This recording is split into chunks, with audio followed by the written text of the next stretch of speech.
Strategy Simplified. Hope you've been enjoying these business breakdowns as much as we have in producing them for you.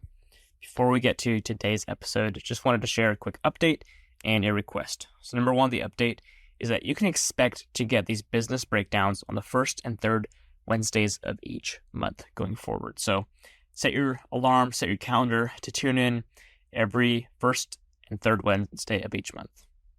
The second thing here is a request, and that is a request for feedback. We want to hear from you, and we want your honesty about what you think about these business breakdowns. Are they helpful for you? Are you learning something?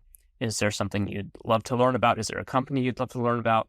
So our leadership team right now is deciding if they want to do more of these, and so they need to hear from you. So reach out today to let us know. Send us a text via the link in the show notes or an email, team@managementconsultant.com. So we'd love to hear from you, and our leadership team can't wait to learn from you, grow with you, and keep producing great content with you and for you.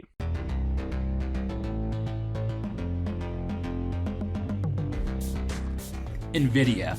It's the company on the biggest winning streak in business right now.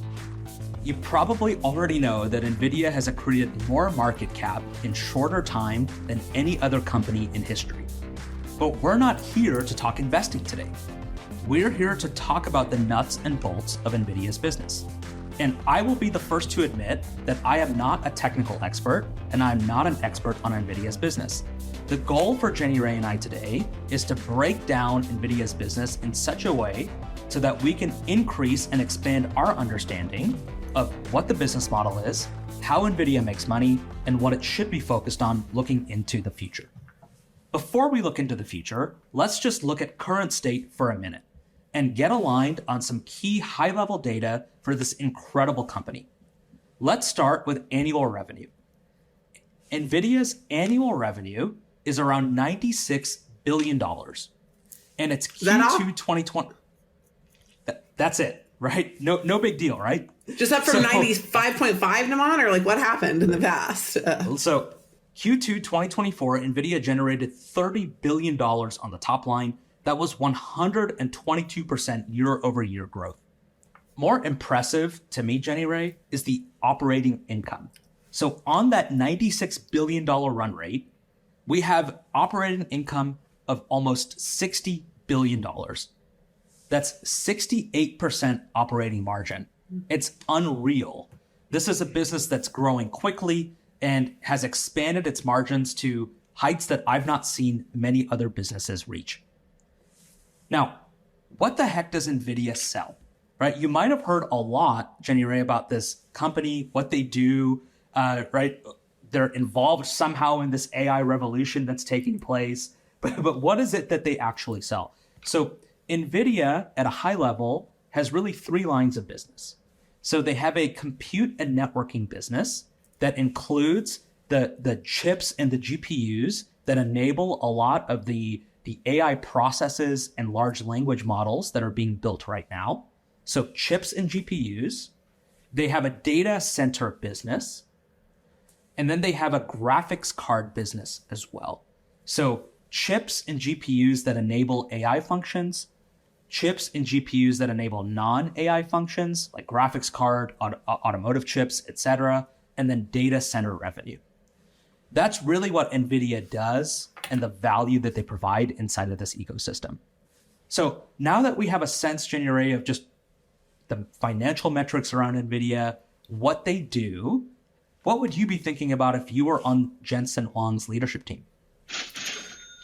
Naman, I was asking some really basic questions when I was thinking about this business. I think a lot of people can talk about NVIDIA. Now we can pronounce NVIDIA, and everybody knows you should know something about NVIDIA. And the baseline of my understanding was no more deep than most people's would be. But I literally had to ask, like, can you put the chips into a computer on your own? Is this like, are they their own computers? Like, do you have a data center behind it? I could not visualize tactically what Nvidia does. Nvidia is a California company, super proud of the growth that they've had, but I really wanted to dig in to understand how they got to where they are, and if they could either replicate that success across other business lines or not. So my first and fundamental question is always, what kind of business is Nvidia?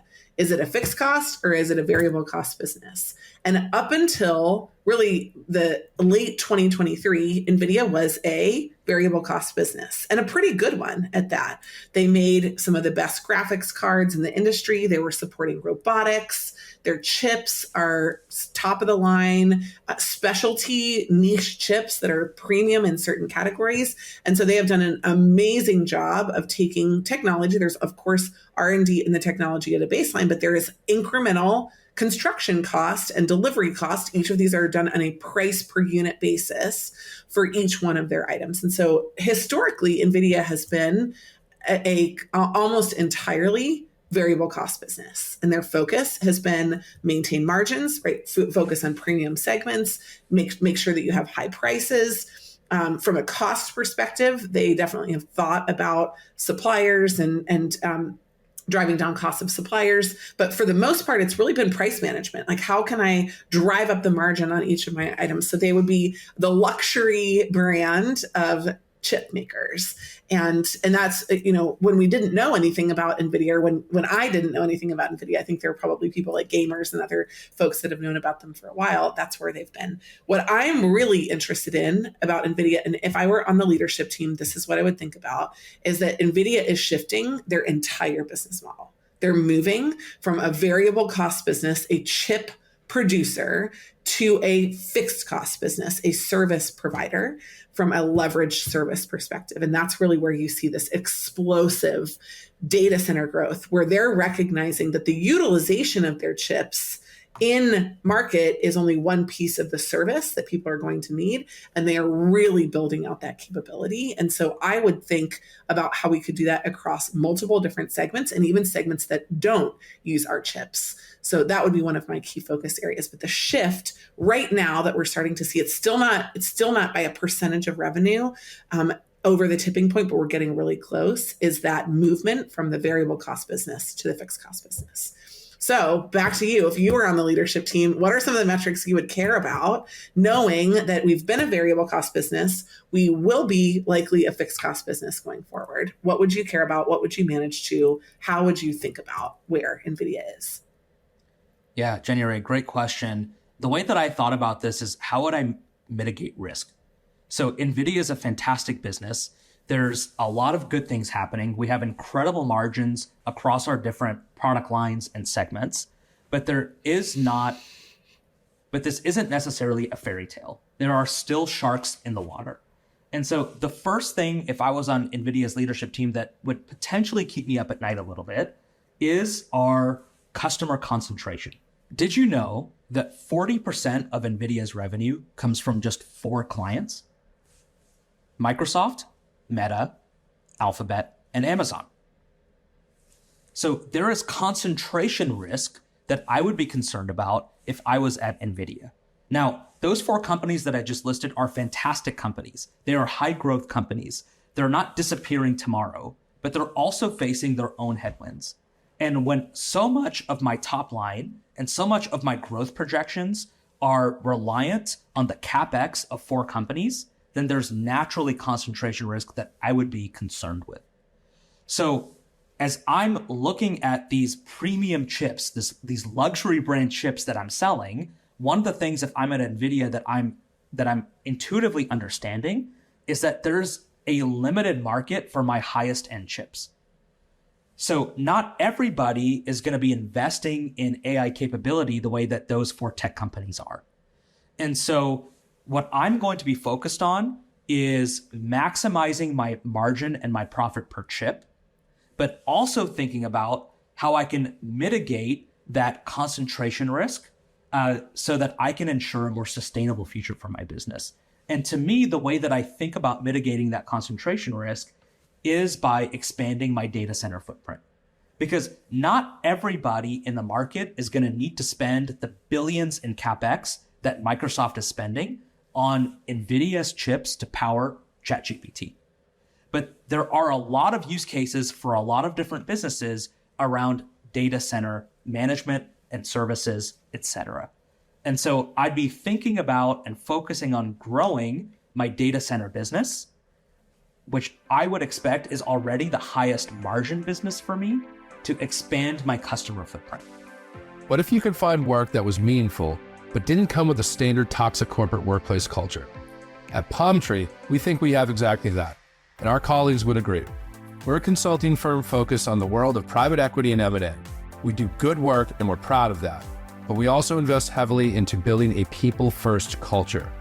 The investment in our people has resulted in high retention numbers across the firm since we started in 2010.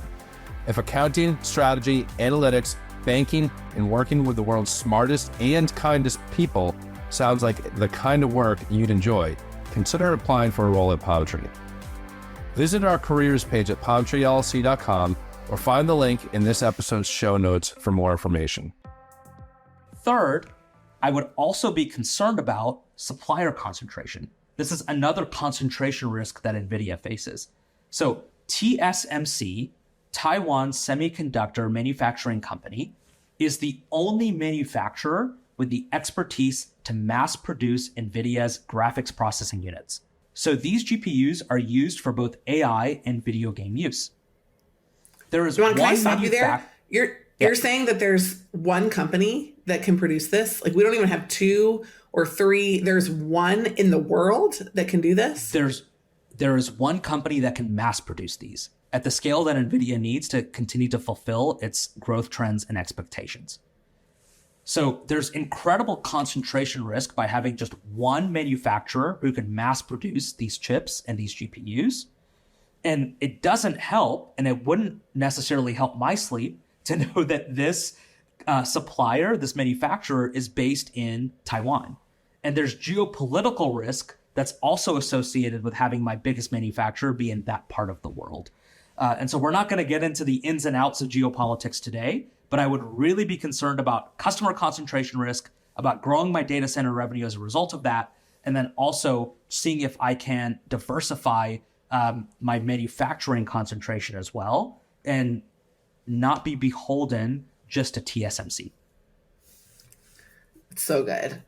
I really didn't know a lot of that. I didn't know that when you're thinking forward, that there are so many ways that this could go wrong for Nvidia. I really don't feel like that's priced into this Storybook stock either. So let me just talk a little bit about how I would think about managing it. On the first level, I think about managing to profit per chip.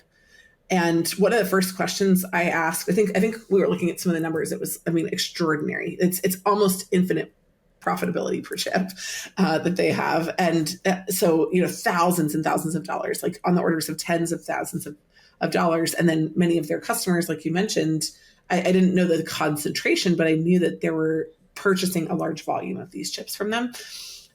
But I still asked the question, and maybe this is an a-hole question, I'm not sure, but I asked the question of why can't they price more? Why can't they raise their prices by 25% or 30% more? If someone can literally go nowhere else, and this is a critical pathway issue for their business, what is the problem with extracting more value from their customers? And when I'm thinking about this as a legacy and a future variable cost business, I think like that. There's some customer goodwill. There's some limit to what you do. There's some tipping point for that, but I'm just not sure that they've reached it. And I would potentially recommend that they would think about their prices. I think that on a cost per chip, it's already so low that it's really just a pricing question. And then I think that you've already probably identified a lot of the categories of demand for these current areas, but you're certainly looking all over the world for opportunities of demand that you haven't thought of before. So profit per chip is my number one. Revenue per data center is my number two. So kind of similar to what you talked about with the data center, but because the data center is a fixed cost business and I kind of probably know how much it costs me to set up and how much it costs me to operate it, I either switch it on or I switch it off. When I switch it on, how much throughput am I using? How many customers am I gaining? And how much revenue per customer am I utilizing? So on those data centers, I'm absolutely interested in that business. And when I look at their cash flow, right, 60 something billion dollars of profit in the last year, that's where my money is going. I'm building data centers and I'm working on customer acquisition into those data centers. I'm building long contracts. I'm developing a business that will be sticky way, way beyond my chips. And then number 3 are the customers served per data center. So I love that you mentioned concentration currently in the business, because I would manage to a lack of future concentration. I'm concerned if I run a data center for Alphabet. I'm concerned if I run a data center for Google. I would like to have a data center that has 10 customers that are all working into those data centers. And I would love to have some kind of leverage with my customers. And I'd like to have some operating safety, knowing that we are not necessarily basically just like a wholly owned subsidiary of one of these operators. And so I would think about the concentration per data center as I'm thinking about managing to these going forward. So overall, I really think that there's a lot of opportunity from a pricing perspective, potentially more than Nvidia has even captured. I think they're in a moment where they're figuring this out, and I'm really looking forward to see what happens. So as we conclude, Naman, what's one of your hot takes for Nvidia? What is nobody talking about that they should be talking about? What's something that they should be managing to? What are some of the issues that you think they're going to face that nobody sees right now?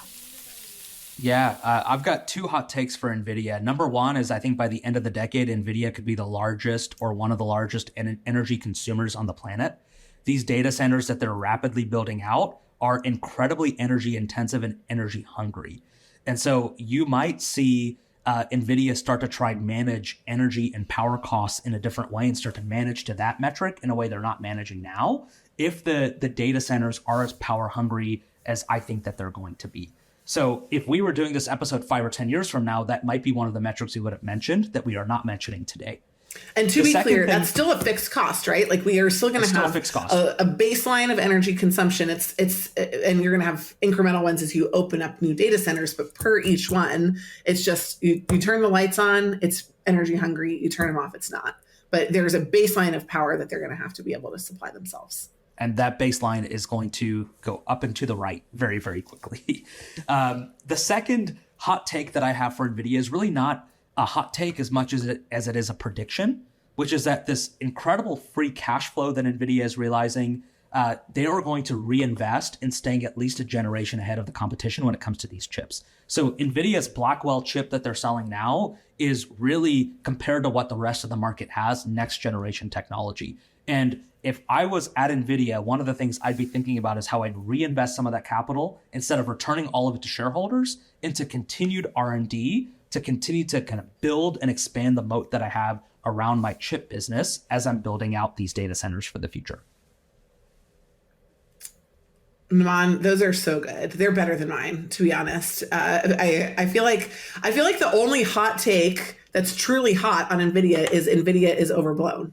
It's not going to be that great. Like, there's no reason that you're going to see NVIDIA's name in 3 years anywhere on any charts. And I just fundamentally don't believe that. So it's a little bit of a rough hot take to take on. But I feel like that's the only hot take. The only hot take is like that's contrarian is NVIDIA actually has these kind of major risks. So my hot take is a little bit more nuanced. What I think is that overall with NVIDIA, what you'll see going forward in the future, if they are successful, is a complete services business that is married to their chip business. I think right now they're dating. Like the chip business and the data center are there together because they have to be, because there are no other providers in the market. But I would like to see NVIDIA capture mandatory backend services tied to their chip services. And that chip deployment, I think, would create a tremendous amount of stickiness and opportunity. And right now they're being flexible with it. I think they have an opportunity to lock that down. So I would love to see, from a hot take perspective, I don't think they're thinking about this. I do think there are risks to doing that, but I think that the opportunity outweighs the risk. And I think that their ability to gain such significant share of the market in this entire managed services space really is contingent on creating that marriage. So that's it. Hope you enjoyed learning a little bit about what Nvidia does, about this business that's powering things that you may not have even known, like a computer that you use or a game console that you're working with or a robot that comes and delivers you food. All of these things are powered by Nvidia today. And if you can imagine that AI might do more tomorrow, Nvidia is probably going to be right there along with it. So if you've got thoughts about Nvidia, if you think we've got something wrong, which we probably did, we would love to hear about them. But overall, what we want for you from these episodes is to be able to gather business information, insights, and key metrics to understand simply what a complicated business actually does. And if you got that from here, then that was an episode of success. We hope that you join us for more. Thanks again for joining today.